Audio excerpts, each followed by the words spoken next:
your community clean and preventing littering and illegal dumping? If so, then the Integrated Health Outreach is presenting a great opportunity for you to take advantage of.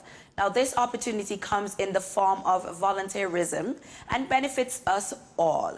With that said, we are pleased to welcome from the IHO, Director Dr. Nicola Bird, Communications and Admin Specialist Kieron Murdoch, and from the National Solid Waste Management Authority, we have Miss Yvonne Benjamin. Good morning, ladies and gentlemen. Good morning. Good morning. How are we doing today? Everybody's good? Very well. And thank you for having us. Amazing, of course. Now, talk to us a little bit about the Integrated Health Outreach. What is the mission of the IHO, and what are some of your core values? Dr. Bird, I'll start with you. So, our focus is around well-being across every platform. So, environmental, which is, of course, in this case, community, vulnerable groups such as women and youth. So, we work in many spaces to improve the wellness of our community.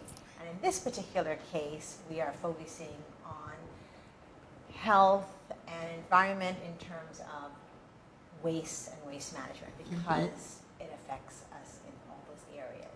Right. And would you be able to share some of your core values for us? Oh, absolutely. Well, again, it's really about improving the well-being of the community. And especially, like I said, the vulnerable members of our community who are most in need of support. And so we do programs that enhance and empower community members. Amazing. Now, we're joined here this morning to discuss, of course, the volunteer project. Now, we would have spoken to Kieron a few weeks ago in regards to what he's been doing with the younger ones. And tell us when and where the idea for this project came about. Kieron, maybe you can discuss that. Sure. This has been a project which has been in the making for some time, and it's come about through a collaboration with the National Solid Waste Management Authority. And of course, the aim of this one is to recruit volunteer litter wardens. We know what litter wardens are in Antigua and Barbuda. It's a concept that we are familiar with. I think the work of litter wardens obviously is very important. You could see that going around day to day that we need them. And so the objective of IHO in this regard is to allow persons within the community, because we feel that, persons from a community tend to have a better sense of what's going on, and they tend to be able to lend and contribute a sense of local knowledge to any sort of collaborative project. To give persons from the community an opportunity to work through the National Solid Waste, this is our collaboration with them, in order to have those persons recruited as volunteer litter wardens. I know that the National Solid Waste will ultimately be able to train those persons, guide them in terms of enforcement of the Litter Control and Prevention Act, and it is part of our broader focus on environment. For instance, when we were here a little earlier, well, not earlier today, a couple weeks ago, speaking about the IHO Nature Rangers, that too had an environmental focus. This too has an environmental focus. And so we're happy to be able to partner with the National Solid Waste, because that too is one of our core values, collaborating with civil society, collaborating with the government, collaborating with communities. And in regards to the partnership that you just mentioned, what would the roles be of the IHO, and then Ms. Benjamin can speak about the role of the National Solid Waste Management Authority when it comes to the collaboration?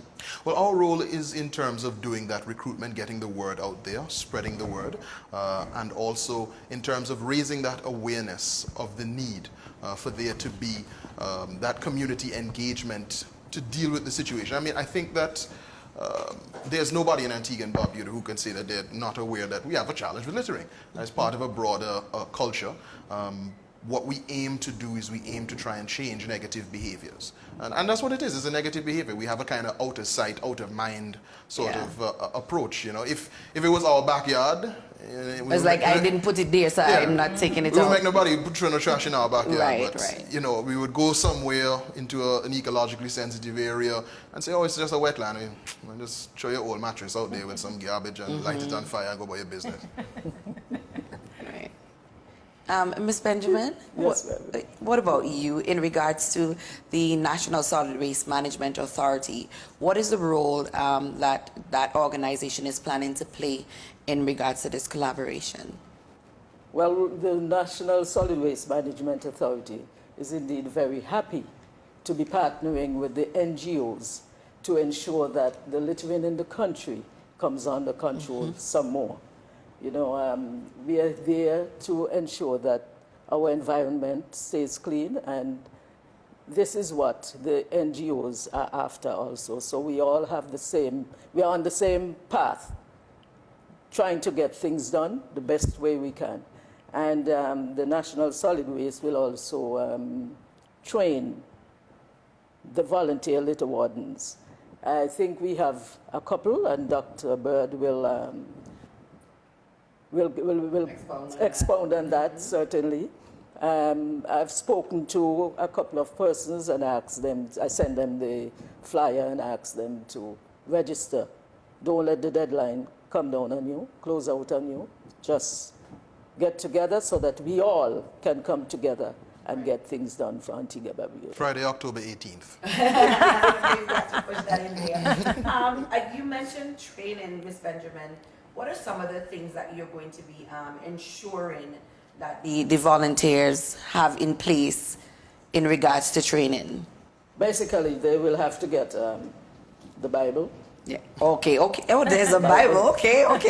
The Litter Act is the Bible. You know, and it's the Litter Control and Prevention Act of 2019, number 3 of 2019. It was published in the Gazette. It's volume number 20, dated the 18th of April, 2019. This is very, very important and vital for each and every one of the volunteers to have. And the Solid Waste Management Authority will, through our general manager and the board of directors, will ensure that these things is realized as it relates to the Litter Act. Nice. Now, Dr. Bird, Ms. Benjamin mentioned about the volunteers, of course, and their training. Are there any special requirements to be a litter warden in regards to the volunteers? Thank you for the question. They need to be 18 and over. Okay. Because litter warden will be required to go to court if necessary once a litter fine is issued. Okay. And so they will have to be able to present the evidence, and so it's very important that, and it's very good for volunteers to know that up front. Right. To really have discussion, because you're not just going around looking, pick up the garbage. You know, if illegal dumping and a fine is placed, it is illegal, and there are consequences to it, and so it's a significant responsibility. We do ask that volunteers commit to a minimum of 1 year volunteerism, because of course they're going to go through this training. The recruitment process, and they will have the support of National Solid Waste for that duration with mentorship and support. So we would like them to have that commitment, to realize what that commitment entails in terms of responsibility. And I don't think anybody who's going to want to volunteer is not going to be interested in the environment and the care of the environment. And so that passion for community well-being is really important in terms of volunteerism, that you really care about your community. And finally, that at the end of it, the goal is that communities are empowered and they're taking ownership for the well-being of their community. And that sense of responsibility they can take forward with them. Right. And I'm glad you mentioned community, because one of the questions I was planning to ask is in regards to NSWMA. Now, we know they have their own thing going on up there in Fitches Creek, for those who may not be aware. Kieron, you would have had some interaction with them as well. Can you tell us why that project in particular is so important, that NSWMA is undertaking, and especially when it comes to littering and dumping, because I think Fitches Creek has one of the biggest dumping problems on the island that is unspoken about? Certainly. The NEMA, of course, and just for the benefit of all listeners, the Northeast Marine Management Area. Of course, it's an ecologically sensitive area, protected zone encompassing parts of Antigua's northeast. And the reason there's often a focus here in terms of our projects and other NGO projects and other agencies in Antigua is, of course, because it is a protected zone. It is an ecologically sensitive environment. And you just mentioned Fitch's Creek. I know that one of our NGO partners, the Fitch's Creek Residents Association, who we work with on other projects, they have been, pushing forward to deal with the issue of dumping and littering in their community. And I think one of the reasons why it's such a challenge is because, again, I come back to the out of sight, out of mind mentality. You wouldn't take what you mean to dump and drive down to the end of your street and dump it. Now, some people do that.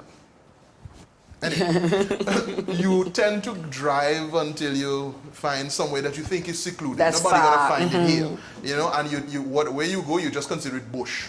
Right. Now, it may be a wetland.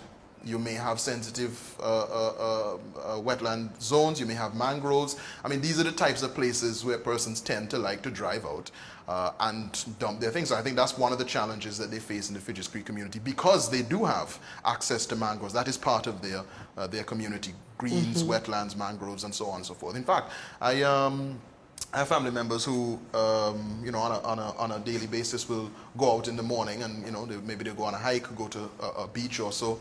And you'd be amazed that, a beach which you wouldn't even consider to be that accessible. Yes. Somebody has managed to find a way to take their rubbish and dump it there.